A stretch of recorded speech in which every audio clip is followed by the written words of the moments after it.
What's up everybody, it's Sean here and I'm back today to give you guys a review of this Air Jordan 2 Retro Low Cherrywood. So this is a brand new colorway of the Air Jordan 2 Low, which dropped back on June 17th here in Canada for a price of 190 Canadian dollars, which is approximately, I believe, 150 US dollars. So the official colorway for this shoe is white, cherrywood red, and light steel gray. And this cherrywood colorway was originally made famous with the Air Jordan 16 in the same colorway. So Jordan Brand has been really focusing their efforts on the Air Jordan 2, and to be honest, the results have been kind of mixed. The Jordan 2, just to put it out there, isn't the most popular Air Jordan silhouette, and it has big shoes to fill because it's in between the Jordan 1 and the Jordan 3. And I don't know if this is a hot take, but the Air Jordan 2 might be the only signature Air Jordan shoe where the low top version of the shoe might look a little bit better than the original mid-cut release. I know a lot of people out there that only wear the Jordan 2 lows, so leave a comment down below to let me know your thoughts. So diving straight into the details, the upper of the shoe for the most part is constructed out of a slightly tumbled white leather. So on the toe box you can see this leather here, and then just like any other Air Jordan 2, we have the single row of perforations which loops around the front half of the sneaker. Surrounding the front toe cap, we have another overlay of the same white leather, and this leather has a pretty nice softness to it and it feels pretty good quality to the touch. In terms of the eyelets, so the bottom eyelet is done in the circular metallic white finish, and then the next 4 eyelets above this is constructed out of a white colored TPU. Underneath this we have more of those perforations that we saw earlier on the toe box, and then this quarter panel of the shoe. First of all, this layer has a backing of burgundy, which you can see peeping out the side. And then the panel itself is constructed out of a cream or off-white colored leather, which in real life is somewhere in between a cracked leather and a really rough suede. So this has a very interesting finish to it, and it gives the shoe some uniqueness and its own character. Surrounding the back half of the sneaker, we have this TPU overlay which gives you added structure and support for the back end of the shoe. So this is painted in white on the bottom half, and then the top half is painted in this cherrywood or burgundy color. And just like any other Air Jordan 2, we have this ribbed finish to it at the top. As far as the laces go, so unfortunately they only give you one lace option, and they're just a normal flat style lace in white. Underneath this, just like any other recent Air Jordan 2 that has released, the tongue here is constructed out of a synthetic leather. So you can see we have these perforations along the tongue, and we have another overlay of synthetic leather on the top, and in the middle we have this cutout revealing this rubberized Air Jordan Wings logo, which is done in a mix of cherrywood and black. The back of the tongue and the inner liner of this shoe, this is covered in a cherrywood colored textile, and like most Jordan 2s, the collar area of the shoe is pretty well padded. And then as far as the insoles go, so these come with a thin polyurethane foam insole. It's covered in this white colored finish on top, and we have Nike Air branding stamped on the heel in red. So the upper of these Air Jordan 2s sits atop this full-length polyurethane foam midsole, which is entirely painted in white.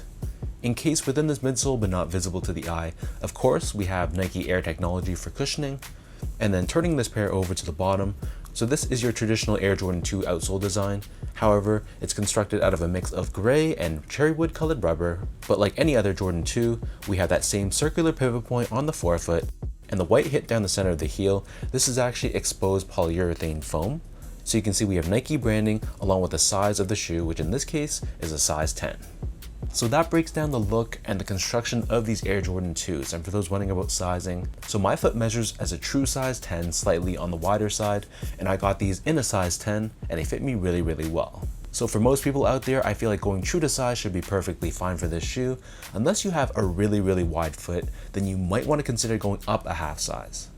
To give you guys a point of comparison, I feel like in comparison to an Air Jordan 1 Low, these 2s are a lot more snug and much more true to size, whereas for the Jordan 1 Low, I know a lot of people are able to go down a half size, so use that information as you will, just to give you guys a quick comparison.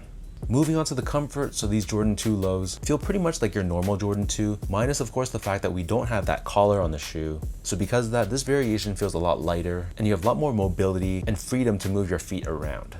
However, the underfoot feeling is pretty much identical. Jordan 2s are pretty comfortable for a retro shoe, and when you compare it to the Jordan 1 for example, you're going to feel a lot more elevated and higher off the ground. This midsole feels a lot chunkier, and there's definitely noticeably more comfort underfoot. However, you do lose some of that ground feel, and the Jordan 2 is just a heavier shoe than the Jordan 1, so it comes down to personal preference on what sort of setup you prefer. If you're someone that needs a bit more cushioning and more of that soft feel underfoot, then I would recommend the Jordan 2 over the Jordan 1. Finally, in terms of the quality and craftsmanship, so first off, material quality, I thought it was very solid. For a general release Air Jordan, I thought the material quality was definitely above average. So this white leather that they use, it looks and feels like a genuine leather. And as far as Jordan brand standards go, I have to say I was pretty happy with the quality of this material. And in terms of the build and the craftsmanship on this pair, so I thought it wasn't perfect, but it was okay. So I had some small minor issues on my pair, for example, some extra loose threads I had to trim off myself. There were a little bit of blemishes around the midsole area. I don't know if it was dirt or paint, but in terms of the actual construction and the consistency of my left foot versus the right foot, both of my shoes looked pretty identical and there wasn't any warping in the soles or anything like that. So like I said, it wasn't a perfectly built shoe, but the flaws that it had, I guess you can chalk it up to this just being a mass-produced general release Air Jordan release.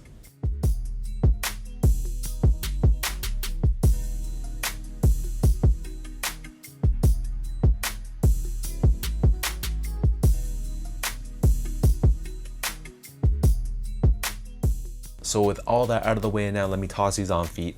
I'll lace them up and I'll show you guys how these look.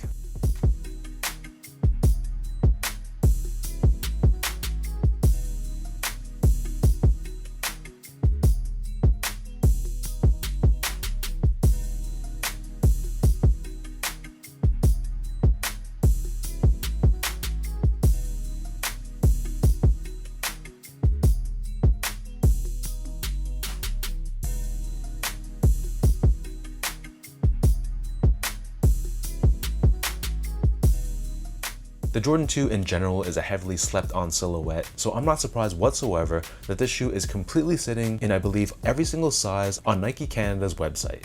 But to the earlier question I asked you guys, I do agree though that the Air Jordan 2 Low is an easier shoe to pull off than the Air Jordan 2 Mid, especially right now during the summer. I think this is a very solid option to wear, especially if you don't want to be wearing the same shoe that a lot of people are going to be rocking at the same time. But the thing I love most about this colorway is that I just feel like it has a very mature vibe to it. This Cherrywood red colorway, it kind of has like a bit of a classier feel and look. So because of that, I feel like this is a shoe that you can either dress down or dress up. So it kind of gives you the best of both worlds. It's still a sneaker at the end of the day, but because it's pretty minimalistic in terms of branding, and it's just a simple and clean colorway, I think this is something you can pull off if you want to look a bit dressier as well, but still wear sneakers. So let me know in the comment section down below, what do you guys think about this Cherrywood Air Jordan 2 Low? What are your thoughts on this colorway and the Jordan 2 Low in general? Leave a comment down below and let me know your thoughts. If you guys like this video, be sure to like, comment, and subscribe to my channel if you haven't yet. You can follow me on Instagram at esco8, follow my Twitter account at sean.go, and visit my website at seango.ca. So until next time, thanks so much for watching. Hopefully you guys enjoyed this review, and I'll catch you guys all in the next one.